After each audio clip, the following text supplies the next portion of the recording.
Welcome to the Learning Pines YouTube. We hope this video helps. You start by verifying access.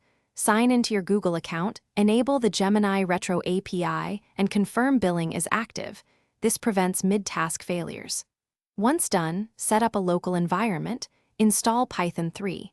9 or later, create a virtualenv and install the Google client libraries to run examples.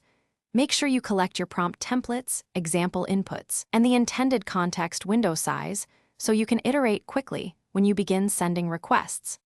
You now construct retro requests by composing a concise system instruction, followed by labeled user and assistant turns. This helps Gemini retro trace dependencies. Next, chunk large inputs into logical segments so each fits the context window, and attach metadata tags and timestamps for traceability. Then choose streaming when you expect long outputs, and tune max tokens and temperature to balance creativity versus precision.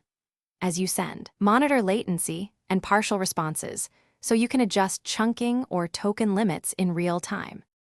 You finish by validating generated answers against your test cases, scoring for correctness and relevance so you can quantify performance. Once validated, add deterministic post-processing and safety filters and log the reasons for any output edits. This ensures auditability.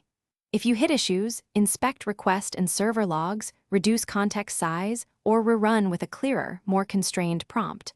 Often clarity resolves hallucinations. Finally, iterate with small changes and make sure monitoring alerts. Thanks for watching.